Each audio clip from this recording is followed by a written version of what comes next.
First and foremost, welcome to GHA Field and Arrowhead Stadium. We're excited to be here with all of you today. Today we get to celebrate and continue the legacy of our Chiefs charity game.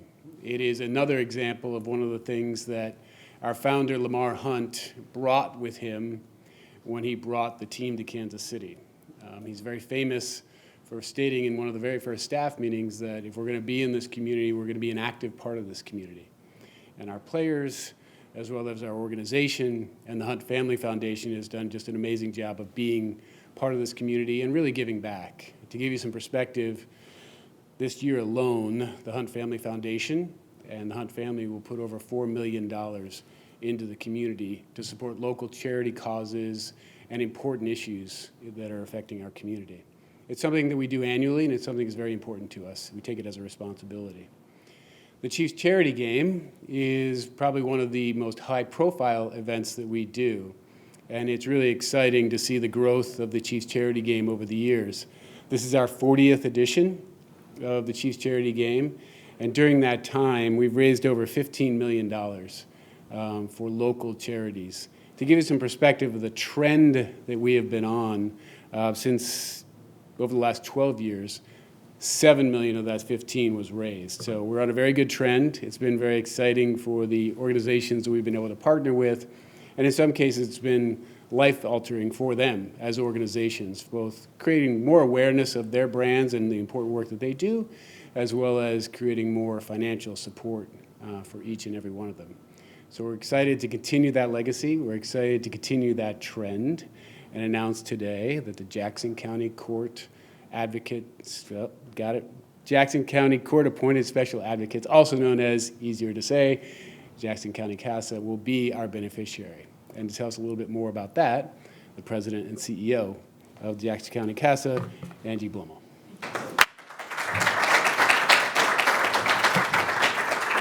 Mark, thank you. We are beyond thrilled to begin working with you, the entire Chiefs organization, the Hunt family. This is just such a unique and special opportunity. We can't wait to get started. You mentioned this is the 40th year of the Chiefs charity game.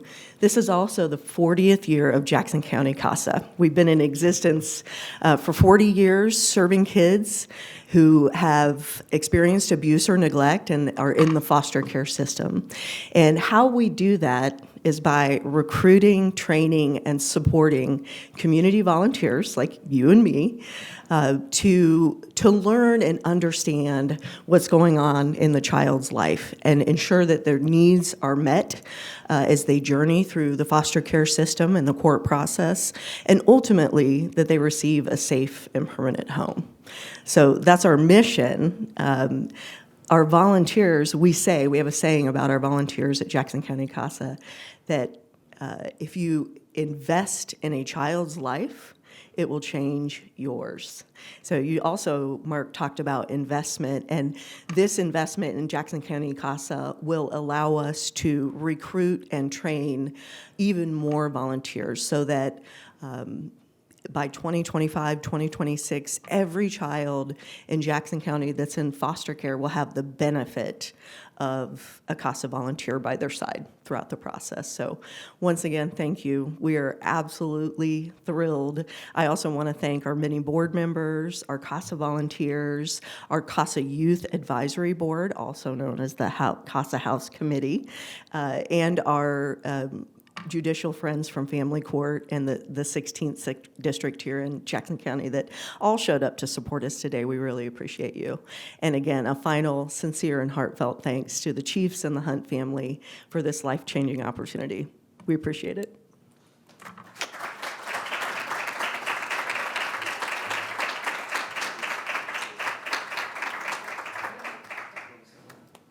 If anyone has any questions for either Mark or Angie, we'll take a couple questions real quick.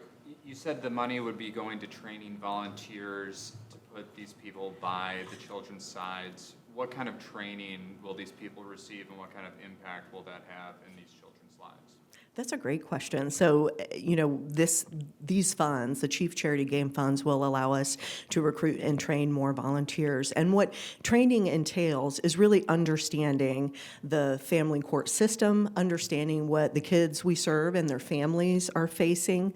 We say that no expertise is needed to be a CASA volunteer. You just really need to have the heart for serving kids, and we'll teach you the rest. We will teach you to go through this process alongside your CASA child and ensure that their needs are being met, and that you're advocating for them all along the way. And could I maybe ask, why is this a mission that the Chiefs want to support? Yeah, I think it's a fair question to ask. So I talked about the legacy and the history of this game. This game used to be known as the Chiefs Children's Game. And one of the things we've tried to focus on in choosing the beneficiary is someone or some organization that can have an impact on the youth in our community. And if you spend a little bit of time with the folks at CASA and understand what they do and the issues they face and the importance of the role that they play in our judicial system, especially for young people in our community who are impacted, you quickly become aware of that and quickly become like, where we go is how can we help?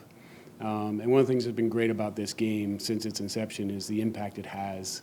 And it's through the hard work of the people at CASA in this case, and each one of the organizations we've been partnered with, that they're able to generate a lot of financial support. In this case, as much as financial support, I think you'll support this, it's about getting volunteers. So it's trying to create more and more awareness of just how important this is and how really anyone can help. So creating awareness, creating financial support, and really trying to recruit people to join this fight with us. I just have one more question, I'm sorry. So many firsts this year happening without Norma Hunt. Has that kind of been talked about as you've been making these selections and going through all this? Yeah, and our matriarch has an enormous impact on our whole organization. And it's one of the things we talked about is how do we, number one, continue that legacy, and number two, take into consideration the things that she would want and the decisions that she would make. One of the things we did this past week is we announced really just a program for the next foreseeable future where each and every year we'll honor a educator in our country, a female educator in our country, and do two things. One, celebrate them. Norma was an educator.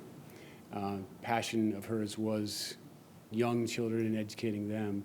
And everyone knows about the legacy of her streak and the ability to be at every single Super Bowl during her life. And that teacher will now continue that legacy and carry that on. So it's one of the programs to honor Norma. The other is our patch. We'll wear the NKH patch on the jerseys every game this year as a way to remember her and always be thinking about her.